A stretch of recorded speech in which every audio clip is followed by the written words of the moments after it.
오늘 아침에 갑자기 비가 오더라고요. 조금 늦었는데. 오늘 이렇게 형제 자매님들과 함께 말씀을 나누게 해주신 주님께 감사를 드립니다. 말씀을 나누기 전에 개인적인 기도 제목 잠깐 말씀드리고 말씀을 증거하도록 하겠습니다. 제가 18일부터 20일까지 2박 3일 성남 중북교회 여름 수련회 강사로 가게 됐습니다. 직장일로 바쁘기 때문에 말씀을 준비할 수 있는 시간과 또 건강을 지켜주실 수 있도록 기도 부탁드리겠습니다. 오늘 함께 나누고자 하는 그 주제는 예언에 계시된 그리스도에 관한 주제입니다. 그리스도는 하나님의 구원이요, 지혜요, 능력이며 비밀이십니다. 그래서 그 주님에 대해서 오늘 나누고자 합니다.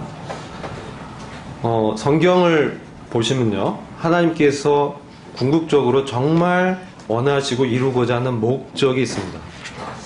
그것이 무엇일까요? 아시죠? 아시는데 대답을 안 하시는 걸로 알겠습니다. 요한계시록 21장 3절 말씀을 같이 보겠습니다.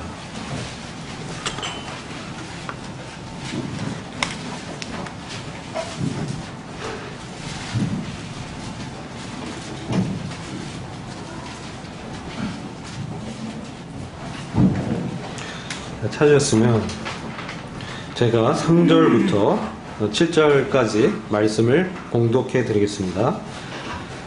내가 들으니 보좌에서 큰 음성이 나서 가로되 보라, 하나님의 장막이 사람들과 함께 있음에 하나님이 저희와 함께 거하시리니 저희는 하나님의 백성이 되고 하나님은 친히 저희와 함께 계셔서 모든 눈물을 그 눈에서 씻기심에 다시 사망이 없고 애통하는 것이나 곡하는 것이나 아픈 것이 다시 있지 아니하리니 처음 것들이 다 지나갔음이로라.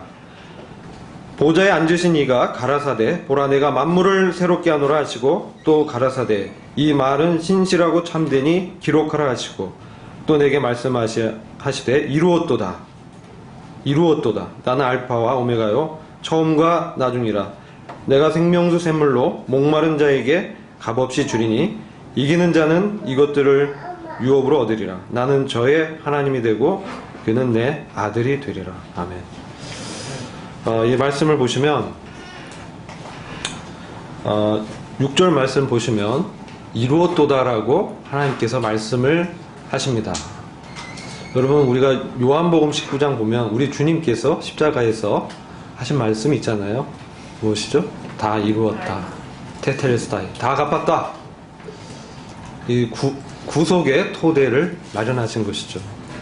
그러나 지금 이 21장에서 하나님께서 이루었도다, 이 말씀은 그 구속의 토대가 완전히 성취되고 실제화됐다, 완성됐다, 그것을 말씀하시는 것입니다.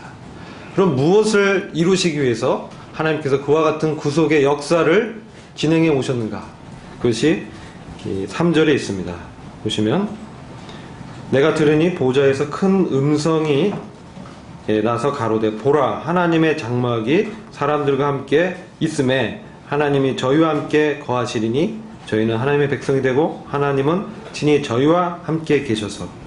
이것은 우리가 마태복음 1장에서 우리 주님의 두 가지 이름 중에 하나인 임마누엘의 완성을 말씀하시는 것입니다. 하나님께서 이 땅에 친히 임하셔서 사람들과 함께 계시는 것입니다. 개인적으로 저희가 영적으로 주님의 임재를 경험하지만 여기서 말하는 임마누엘은 온 세상의 사람들이 바로 하나님과 함께 거하는 것을 말하는 것입니다. 모든 사람이 예외 없이 하나님의 임마누엘을 누리고 경험하는 것을 말씀하는 것입니다. 이것이 바로 주님께서 이루시고자 하는 가장 궁극적인 목적입니다. 그것을 이루시기 위해서 하나님께서 역사를 운행하고 계시는 것입니다. 이것이 또한 창조의 목적이 완전히 완성되는 것인데, 아담과 하와를 지으시고 우리 하나님께서 그들과 함께 동행하시며 거하셨지만 그들의 죄로 인해서 결국 거룩하신 하나님의 존존에서 그들이 떠날 수밖에 없게 됩니다. 하나님의 거룩은 어떠한 죄도 용납할 수 없으시기 때문에 그와 같이 나타날 수밖에 없었습니다. 그 이후에 하나님께서는 이 인류의 이 역사를 바로 이 임마누엘을 회복시키시기 위해서 운행을 해오신 것입니다. 죄가 어떤 역할을 하는가요? 죄는 하나님을 떠나서 잃어버린 자로 상실된 상태로 사람을 살게 하는 것입니다. 그 다음부터 사람들은 뭔가를 해서 자신의 그 부족한 또 불만족한 그 영혼을 위로하고 채워보고자 하지만 어떤 것도 그 사람을 만족시킬 수 없는 것입니다. 우리는 예레미야 2장 말씀에서 이와 같은 것을 보게 되는데요. 내 백성이 두 가지 악을 행하였으니 생수의 근원되는 나를 버린 것과 다음 터진 웅덩이를 파는 것이다. 근데 그 웅덩이는 밑이 터져 있다. 이렇게 주님이 말씀하셨습니다. 왜 그들이 그렇게 웅덩이를 파서 물을 얻고자 했을까요? 목마르기 때문에. 뭔가 그들 영혼에 뻥 뚫린, 채워지지 않는 뭔가 그것을 잡고자 하는 것입니다. 근데 그것은 하나님의 임재 없이는 회복이 될 수 없는 것이죠. 이게 바로 타락한 인류의 운명이었습니다. 그리고 죽음이 오는 것입니다. 그리고 죄가 이 세상을 지배하며 그 권세 아래 사람들이 사로잡혀서 평생을 일생에 매어 종노릇하는 그러한 운명을 갖고 태어나서 죄인으로 살다가 죽게 되는 그러한 죄인의 운명을 보게 됩니다. 하나님께서는 그러한 사람을 불쌍히 여기셔서 이제 드디어 그분의 구원의 원대한 프로젝트를 진행하시는 것이죠.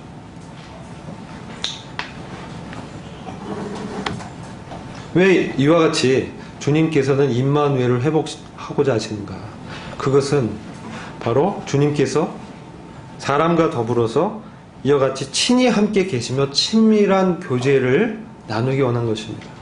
하나님이 갖고 있는 그 영원한 세계의 영광과 그 기업의 부유함과 그 나라의 놀라운 풍성함을 사람들과 함께 나누고 함께 하기를 원하셨다는 것입니다.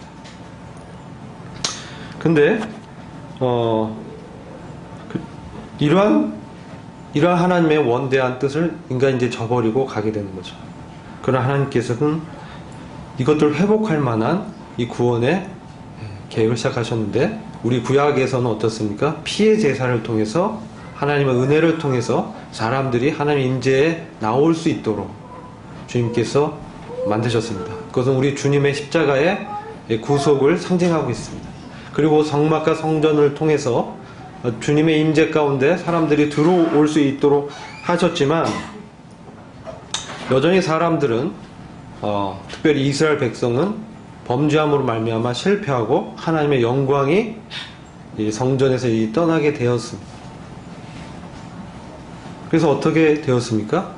결국은 그 이스라엘은 이방 민족의 정복하에 들어가게 되고 이제 이 여러 나라들의 제국들의 정복당하고 짓밟히는 이 역사가 이제 되었던 것입니다.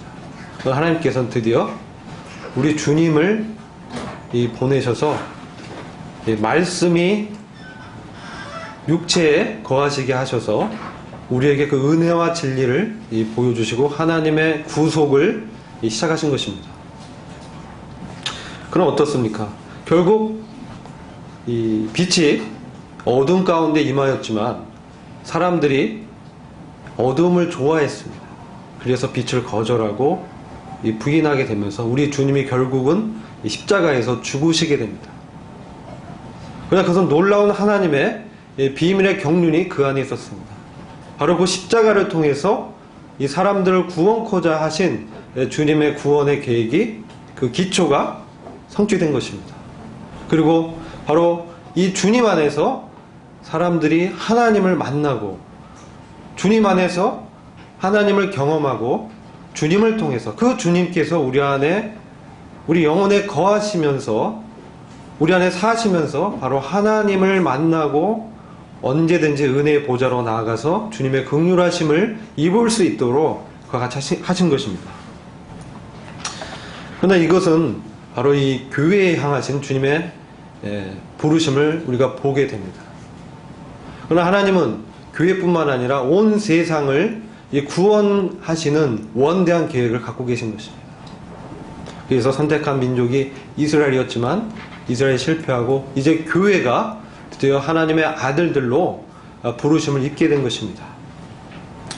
그래서 이 교회를 통해서 하나님께서는 이 구원의 계획을 이제 이루어가고 계시지만, 하나님께서는 이 요한계시록 21장 이 말씀 보시면 이러한 이 구원의 계획을 통해서 결국은 하나님과 교제하고 하나님의 임재가 함께하는 거룩한 성 새 예루살렘을 이제 완성하시고 이 땅 가운데 새로운 땅과 새 하늘을 창조하셔서 거기서 지금 우리가 읽었던 21장 3절의 말씀처럼 하나님의 임마누엘이 완성이 되는 것입니다. 그래서 영원한 나라에서 사람과 하나님이 함께 이 영원한 교제를 하는 것이죠. 영원한 사랑의 교제와 친밀한 사귐 가운데 있게 되는 것입니다. 그래서 21장 4절을 보면 하나님의 이 원대한 이 구원의 계획 가운데서 임마누엘을 회복하시면 계시록 21장 4절 보시면요, 모든 눈물을 그 눈에서 씻기시고 또 다시 사망이 없고 애통하는 것이나 곡하는 것이나 아픈 것이 다시 있지 아니하리니 이와 같이 말씀하는 것입니다. 이것은 바로 죄의 결과로 나타난 증상인데, 이 죄를 완전히 이 세상에서 없애버리시는 것입니다. 하나님의 궁극적인 목적은 이 세상에서 죄를 완전히 청소하는 것입니다. 완전히 제거시키는 것입니다. 그래서 지금 하나님께서는 그러한 구원의 구속의 경륜을 이루어가고 계시고 있습니다. 그리고 그 5절을 보시면 보좌에 앉으신 이가 가라사대 보라 내가 만물을 새롭게 하노라 하시고 이 말은 신실하고 참되니 기록하라 하시고 또 내게 말씀하시되 이루었도다 나는 알파와 오메가요 처음과 나중이라 내가 생명수 샘물로 목마른 자에게 값없이 주리니. 그래서 주님께서 이 임마누엘을 회복하시고 우리의 이 목마름을 완전히 채워주시면서 영원한 생명수 샘물로 값없이 주시면서 이러한 영원한 교제 가운데 들어가는 것입니다. 그래서 이 하나님의 원대한 이 구원의 계획을 이루시는 것이 요한계시록 21장에 기록되어 있습니다. 그리고 21장 7절을 보시면 사람들에게 약속하신 가장 최고의 축복이 기록되어 있는데, 그것은 이기는 자는 이것들을 유업으로 얻으리라. 나는 저의 하나님이 되고 그는 내 아들이 되리라. 이것은 사람에게 하나님께 주신 최고의 축복인 것입니다. 이 시대의 이 불신앙의 시대 가운데 저희를 교회로 부르셨습니다. 구약 시대에도 구약 성도들이 있었습니다. 그리고 교회가 이 땅 가운데서 하늘로 휴거돼서 주님과 함께 영원히 있게 된 이후에 이 땅 가운데에는 또한 환난 시대가 펼쳐지는 것입니다. 그 환난 시대에 구원을 얻는 성도들이 또한 있습니다. 그래서 이들이 모두 이기는 자들인 것입니다. 이것은 이 불신앙의 시대 가운데 이 세대를 거슬러서 하나님을 믿는, 주님을 믿는 그 신앙을 지킨 사람들입니다. 이 사람들에게는 이것들을 유업으로 얻으리라고 말씀하고 있습니다. 여기서 이것들이라고 말씀하는데 다른 표현을 보면 모든 것들을 이렇게 말씀하고 있습니다. 하나님의 새 창조에 속한 모든 영광, 모든 기업을 유업으로 주겠다고 말씀하시고, 더 놀라운 것은 나는 저의 하나님 되고 그는 나의 아들이 되리라. 이 말씀은 예수님께만 한 말씀이었거든요. 아들이 되리라. 이 말씀은 언어로 휘오스란 말인데, 하나님의 상속을 받을 이 장성한 아들입니다. 법적인 아들. 바로 그러한 아들이 되리라, 이렇게 약속을 하고 계신 것입니다. 그런데 이러한 하나님의 원대한 이 구원의 계획을 어떻게 이루셨느냐? 바로 그리스도 안에서 이루신 것입니다. 그래서 그리스도는 하나님의 비밀입니다. 하나님의 구원입니다. 하나님의 능력이요 지혜입니다. 그래서 이 성경은 바로 이 그리스도에 대해서 말씀하고 있는 것입니다. 주님에 관한 것들을 우리에게 계시하고 있는 것입니다. 특별히 예언은 요한계시록 19장 10절 말씀을 잠시 보시겠습니다.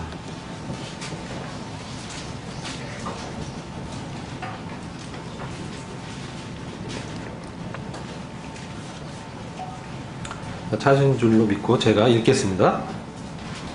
내가 그 발 앞에 엎드려 경배하려 하니 그가 나더러 말하길 나는 너와 및 예수의 증거를 받은 내 형제들과 같이 된 종이니 삼가 그리하지 말고 오직 하나님께 경배하라. 예수의 증거는 대언의 영이라 하더라. 또는 예언의 영이라 하더라. 예언의 핵심적인 내용은, 이 영은 핵심적인 내용을 얘기합니다. 바로 예수님의 증거라는 것입니다.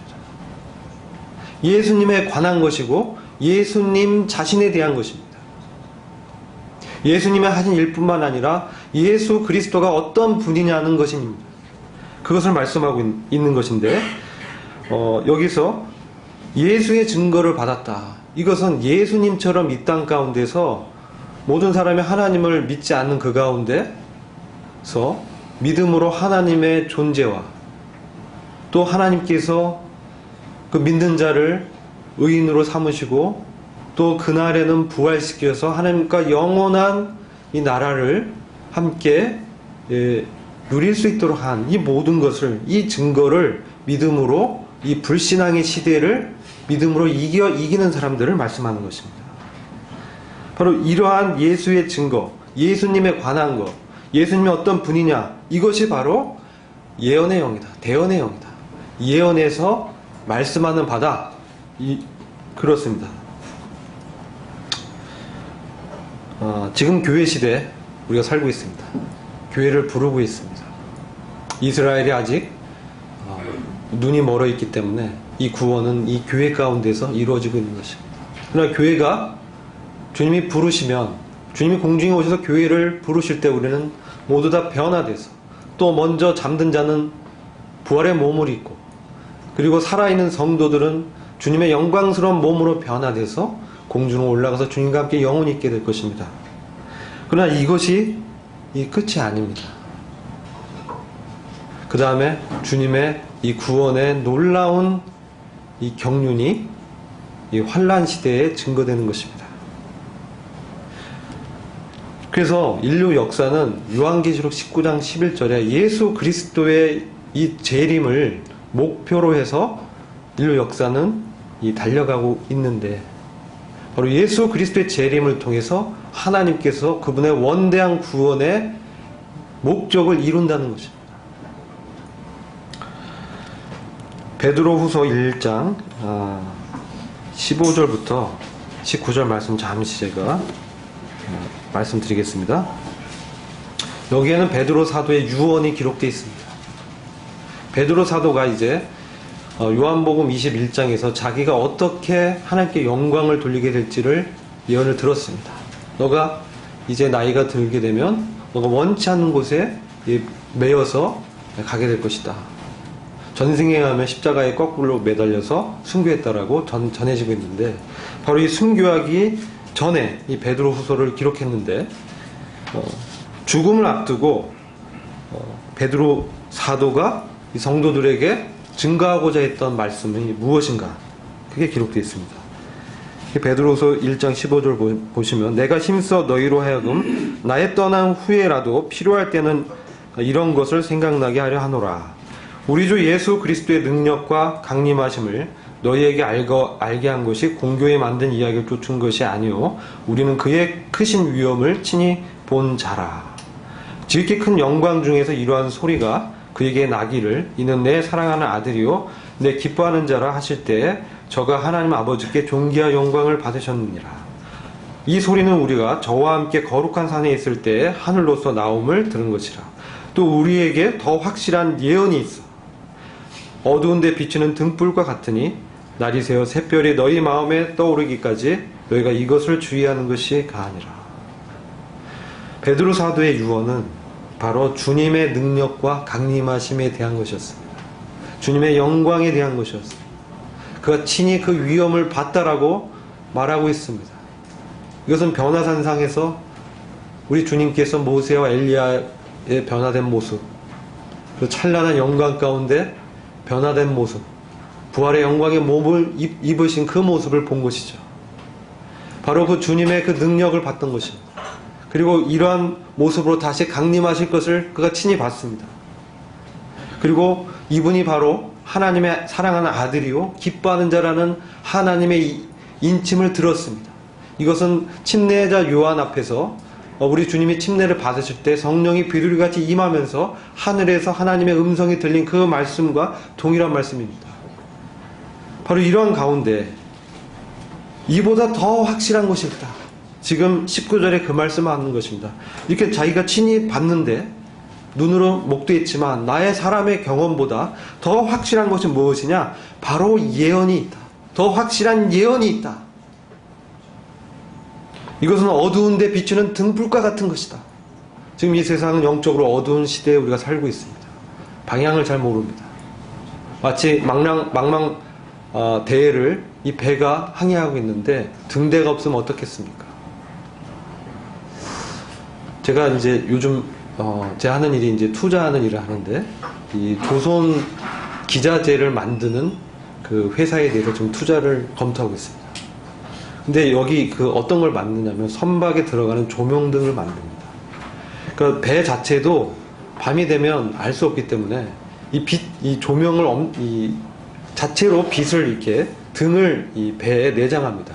마스터라고 가장 중심에 가장 그 중요한 그 등을 이렇게 답니다. 그래서 쫙 비춰서 앞에 이제 암초가 있는지 장애물이 있는지를 이렇게 살펴봅니다. 그리고 좌우에 조명등이 있어가지고 오른쪽으로 가려고 한다면 신호를 보냅니다. 왼쪽으로 가려면 또 신호를 보냅니다. 경계등입니다. 왜 이런 것들을 하냐면요, 밤에 아무것도 안 보이기 때문에 배와 배끼리 충돌하는 거예요. 근데 또 중요한 거는 등대가 있어가지고 쫙 다 비춰주는 거예요.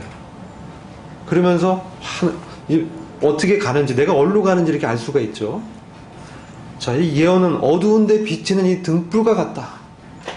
지금 이 시대는 말세 지말입니다. 주님의 재림이 참으로 임박한 때입니다. 그래서 이 예언을 통해서 주님의 어떠하심을 증가함으로써 바로 이 방향을 우리가 알 수 있다는 거예요. 주의 말씀은 내 발의 등이요 내 길의 앞잡이라. 주님의 말씀은 이와 같이 인도하는 것입니다. 날이 새어 샛별이 너희 마음에 떠오르기까지 너희가 이것을 주의하는 것이 가하다. 이것이 베드로 사도의 유언입니다. 이 유언은 어떤 말씀이죠? 죽기 전에 하는 말입니다. 가장 그가 그의 인생을 끌어왔던 그의 마음 가운데 잊히지 않는 그 사실입니다. 바로 그것은 주님의 능력과 강림하심에 관한 예언인 것입니다. 주님의 능력은 어떻습니까? 주님은 하나님으로 천지를 창조하셨습니다.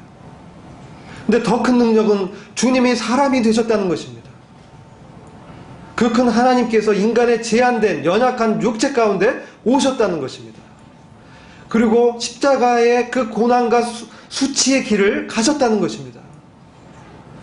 그리고 제자들을 끝까지 사랑하시고 그들이 실패할 것을 미리 예언하셨지만 그들이 다시 회복되어서 주님의 제자가 되기를 기도하셨습니다.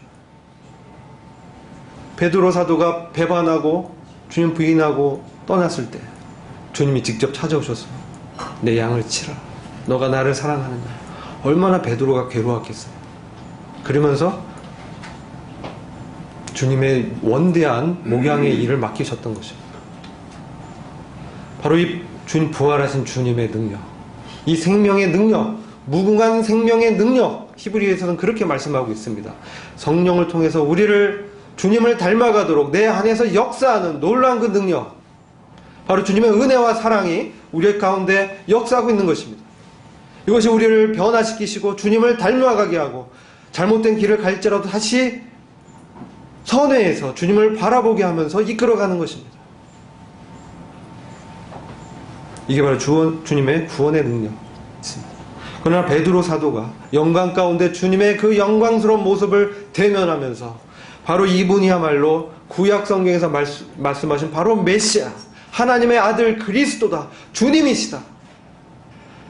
그분은 장차 다시 오셔서 이 세상을 그분의 능력과 주권으로 심판하시고 그분에게 대적하고 거절하던 모든 이방의 세력들을 다 그분의 발 앞에 무릎 꿇리시고 심판을 통해서 주님의 거룩함과 위대하심과 이 세상의 주권이 누구에게 있는지를 분명하게 나타낼 것입니다. 이것이 바로 주님의 놀라운 구속의 능력인 것입니다. 바로 이 능력을 베드로 사도는 기억하는 것입니다. 이제 자신이 가고 나도 이것을 기억해야 된다. 주님께서 능력으로 임하실 것이다. 너의 구원을 완성할 것이고 주님의 강림이 어느 때이냐고 조롱하는 자들에게 주님이 지금까지 참으면서 주님이 오시지 않는 것은 한 영혼이라도 회개해서 구원을 받게 하기 위함이다. 너희들의 바라볼 것은 저 의인이 거할 바 새하늘과 새 땅이다. 영원한 본성을 바라봐라. 주의 날이 언제 임할지 알 수 없지만 주의 날이 임할 것이다. 그럼 모든 것이 이 불로 타서 풀어 헤어질 것이고 오직 영광스러운 주님의 나라만이 남을 것이다. 너희가 어떠한 삶을 살아야 될 것이냐. 너희 몸과 마음을 정결케 하면서 이 날을 기대하라. 이렇게 말씀한 것이 베드로 사도의 유언입니다. 이것을 예언으로 말씀하고 있습니다. 왜 이와 같이 예언을 하십니까? 왜 우리에게 이 예언서를 통해서 이런 일들을 알리시는가요? 요한계시록 1장 3절을 보시겠습니다.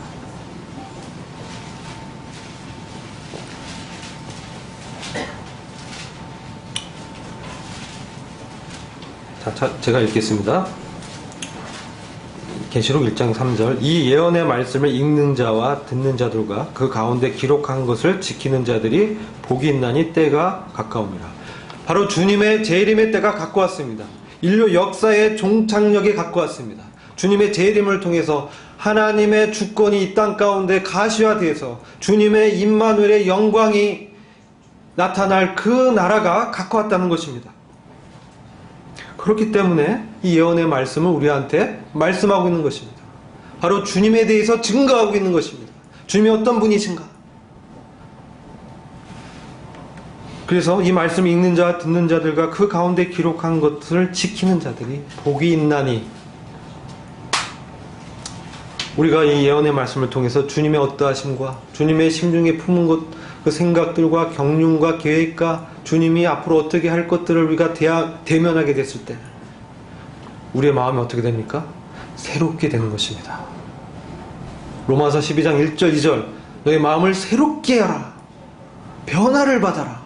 이 세대에 동화되지 말고 하나님이 원하시는 그 영적인 예배가 무엇인지를 봐라. 너희 몸을 산제사로, 거룩한 산제사로 드리라.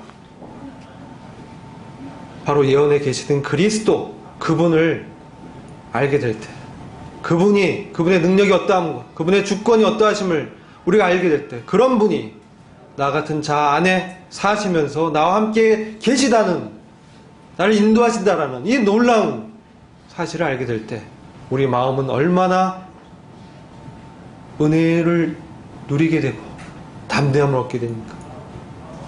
이 세상에 참으로 나그네요 이방인으로 살 수 있는 것입니다. 왜? 우리의 나아갈 곳은 바로 저 거룩한 성, 새 하늘과 새 땅이기 때문에, 거룩한 성 새 예루살렘에 주님과 함께 영원히 있게 될 그 소망이기 때문에 그런 것입니다.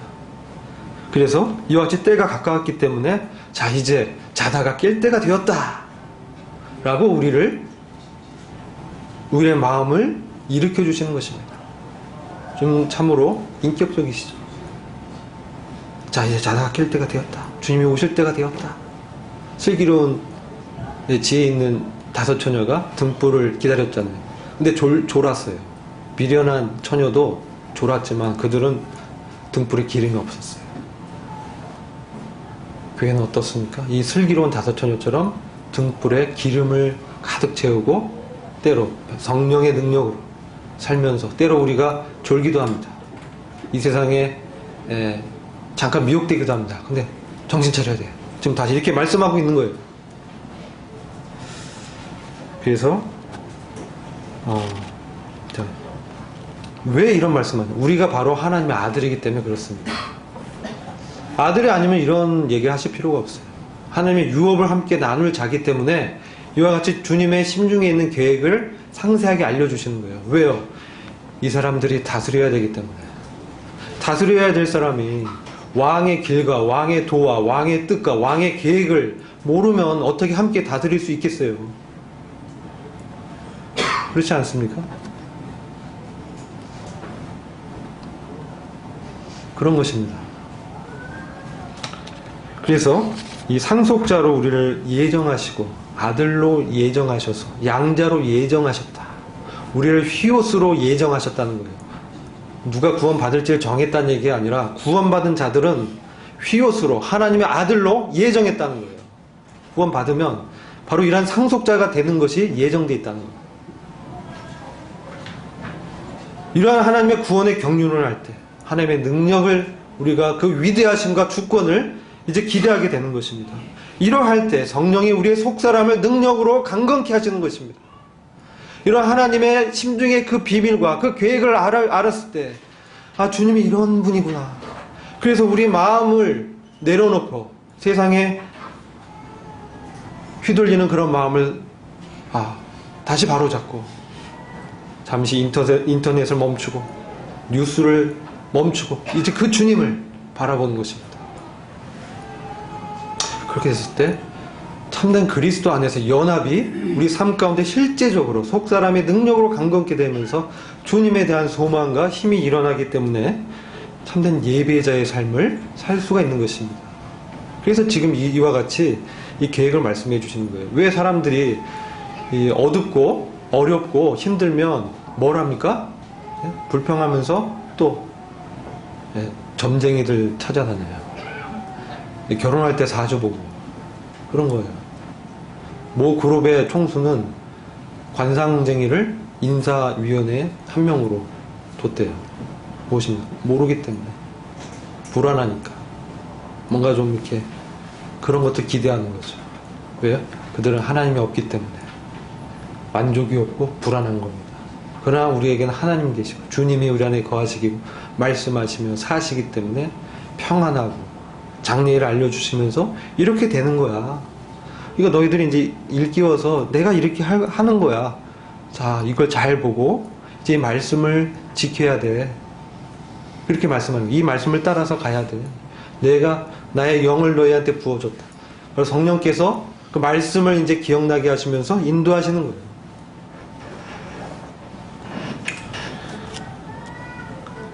어떤 분들이 이 교회는 휴거가 되면 이 땅에 존재하지 않게 되는데 왜 우리가 환난 시대에 대해서 알아야 됩니까? 이런 도전합니다. 제가 이번에 그 여름 수련회 주제가 바로 요한계시록인데 그런 질문을 하실 것 같아요. 왜 교회가 이런 거 알아야 돼요? 우리는 휴거되는데 주님과 함께 있게 되는데 왜 이 땅에 이렇게 일어나는 이런 이 슬픈 사건들, 심판들의 내용을 알아야 되죠? 이렇게 질문을 많은 사람들이 던집니다. 제가 이정교회 요한계시록 가르칠 때도 그와 같은 질문을 받았어요. 왜 그럴까요? 이 교회와 상관없다라고 생각하죠. 그렇지 않습니다. 이 교회에게 하시는 말씀이에요. 요한계시록 22장을 보겠습니다.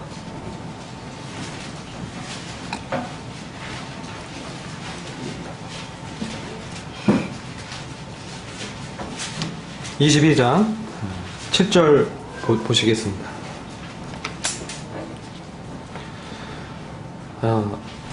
22장 7절 보라 내가 속히 오리니 이 책의 예언의 말씀을 지키는 자가 복이 있으리라 하더라. 이 책은 요한계시록입니다. 특별히 요한계시록은 세 부분으로 되어 있습니다. 1장과 1장은 요한이 본 것, 바로 주님의 대제사장의 모습, 주님의 하나님의 모습을 봤습니다. 그리고 그 7별을 봤습니다. 그게 1장의 내용이에요. 2장과 3장은 지금 있는 것들 봤어요. 그건 뭡니까? 교회 시대 교회들의 영적인 상태를 봤습니다. 그리고 그에 대한 하나님의 적절한 치료책과 하나님의 판단을 봤습니다.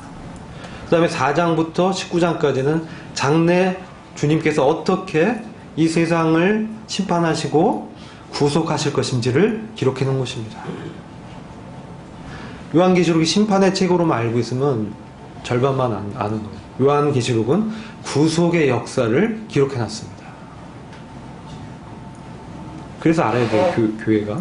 그 다음에 20장과 21장, 22장은 천년 통치, 천년 지복에 관한 내용.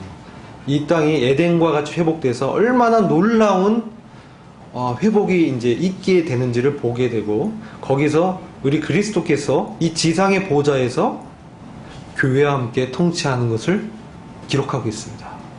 그 다음에 새하늘과 새 땅에서 영원 세계에서 거룩한 성 새 예루살렘이 이제 내려와서 이 땅에 완전히 임하게 되면서, 그것은 신부된 교회를 상징하고 있죠.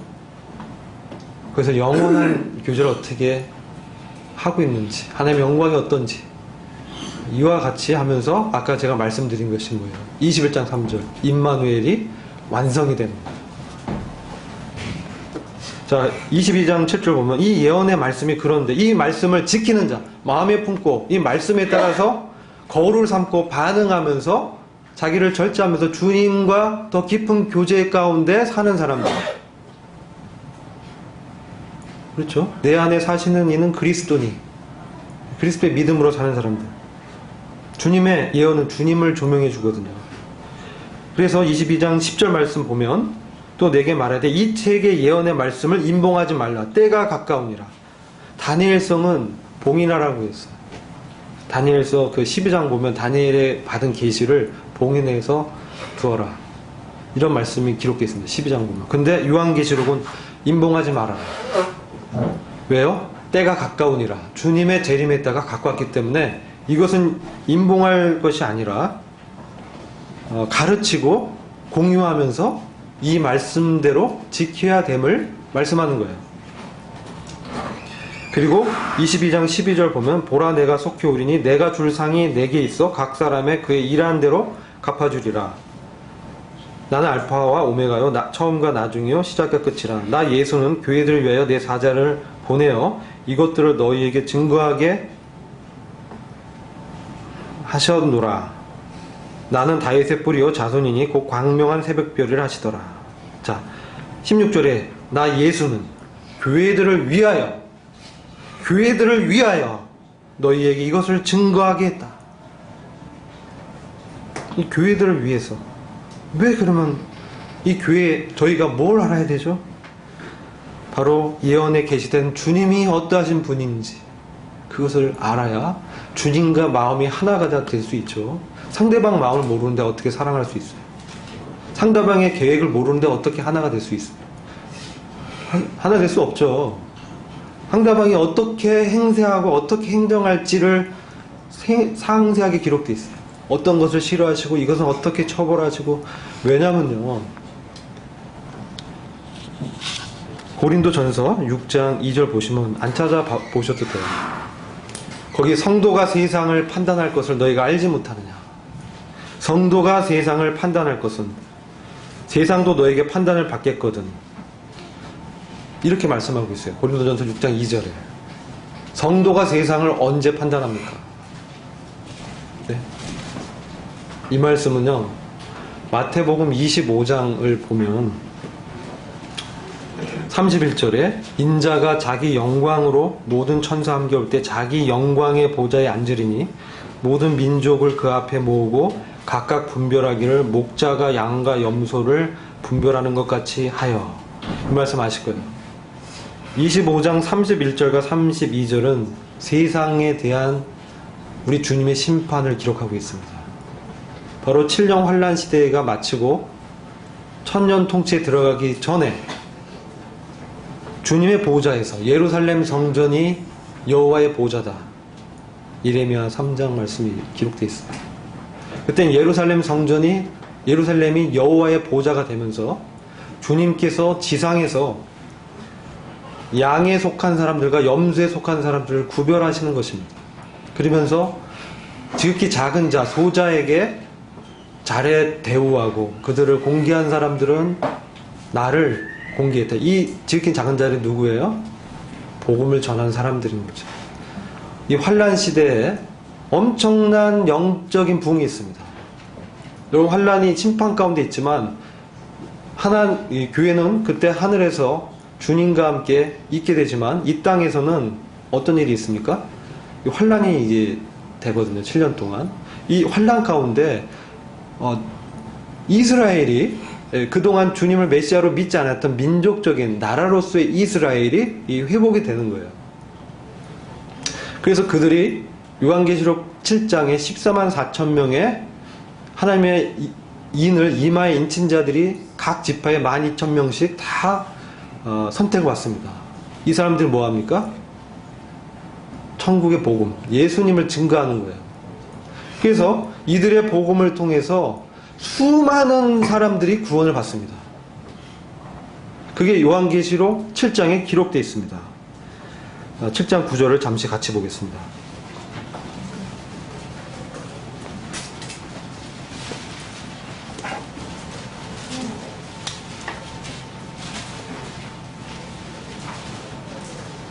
이 일 후에 내가 보니 각 나라와 족속과 백성과 방언에서 아무라도 능히 셀 수 없는 큰 무리가 흰 옷을 입고 손에 종려가지를 들고 보좌 앞과 어린 양 앞에 서서 큰 소리를 외쳐 가로되 구원하심이 보좌에 앉으신 우리 하나님과 어린 양에게 있도다 하니니.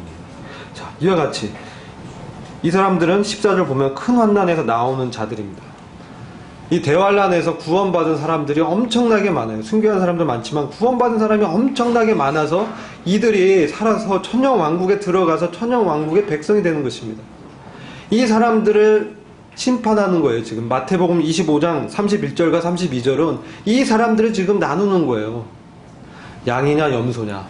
이 보좌에 교회가 함께 할 것입니다.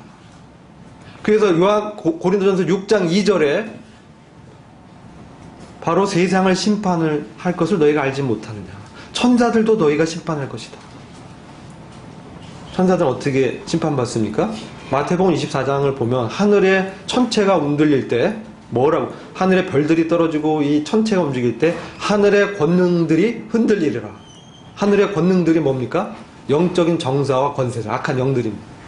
그들도 판단을 받고 심판받는 거예요. 루시퍼에게, 사탄에게 속한 영들. 그래서 하늘과 땅과 이 모든 것들을 그리스도 앞에 무릎 꿇게 하시는 그 구원의 역사가 바로 이 환란 시대의 심판을 통해서 행해지는 것입니다. 그래서 그러한 계획을 담고 있는 것이에요. 그래서 이것을 우리가 마음에 품고 주님이 이런 분이시구나. 주님이 이렇게 이들을 판단하시는구나. 이런 자들은 이런 심판을 행했구나. 이런 사람들은 주님을 이와 같이 공개했구나. 14만 4천 명에 속한 어느 지파에 누구를 공개했구나. 이걸 알아야 양으로 분류할 거 아니에요. 이 심판에 그 보좌들의 주님의 보좌에 요한계시록 3장에 보면 두아디라 교회에 이기는 자는 내가 이기고 아버지의 보좌에 앉은 것 같이 나의 보좌에 함께 앉게 하겠다. 주님 보좌에 앉아서 그 보좌들에서 이들을 같이 판단하는 거예요. 12사도도 보좌에서 이스라엘을 다스릴 것입니다. 이런 판단을 교회가 하기 때문에 어떤 분은 교회는 천년왕국과 전혀 상관이 없다 이렇게 말씀하는데 그렇지 않습니다. 왜요? 이 통치를 교회와 함께 하기 때문에 매우 중요한 것입니다. 천년왕국의 통치는 거룩한 새 예루살렘 영원시대의 통치의 모용인 거예요. 예비 장소인 거예요. 그래서 이러한 우리가 주님과 함께 있게 되면서 이러한 통치를 어떻게 하실지를 알아야 되는 거예요. 주님의 마음이 어떤지를 알아야 되는 것입니다. 주님이 어떤 분인지를 알아야 되는 것입니다. 여러분, 달란트 비유와 문화 비유에 보면 참 이상한 말들이 기록되어 있어요. 한 달란트 한 문화 가진 사람들이 땅에 묻고 그것을 무시하고 그 주인을 폄하하고 주인의 말을 안 들었잖아요. 근데 그들은 어떻게 해요? 그 사람들 뺏어서 10달란트 더 많이 이렇게 번 사람한테 주잖아요. 우리 상식으로 이해 안 됩니다. 오히려 이것은 해서 더 없는 사람한테 나눠줘야 되잖아요. 그죠? 하나님의 법칙이 그렇다는 거예요. 뺏어서 더 있는 자에게 준다는 거예요. 상급을 논할 때 그렇습니다. 우리의 구원을 얘기하는 게 아닙니다. 이런 것들을 주님이 성경에 다 기록하고 있는 거예요. 근데 이런 것들이 우리가 이러한 하나님의 구원의 경륜을 알고 이 땅에서 주님과 함께 이 동행하면서 어떻게 주님을 닮아가고 어떻게 주님을 사랑하고 몸된 교회를 섬겼는지에 따라서 우리가 그리스도 심판대에서 우리의 행한 대로 주님이 상을 주시는 것입니다. 그래서 막 책망하고 그렇다기보다 손실이 있고 상이 있는 거예요. 아, 이러한 영광을 내가 잃었구나. 손실, 엄청난 손실, 영원한 시대 가운데 손실을 보는 사람이 있고, 어떤 사람은 잘하였도다 충성된 종아, 너는 이 10고를 다스려라. 어째 엄청난 영원 시대에 해당하는 그런 놀라운 권세와 영광을 받을 사람들이 있는 것입니다. 이런 것들이 언제 결정돼요? 이 땅에서 우리가 어떻게 주님을 사랑하고 몸된 교회를 섬기고 어떻게 연합을 지키고 어떻게 은사대로 활용하고 어떻게 약한 자를 공개하고 살피고 어떻게 내가 재물로 어떻게 썼는지 이런 모든 것들을 주님이 다 계산하셔서 상을 주시는 거예요.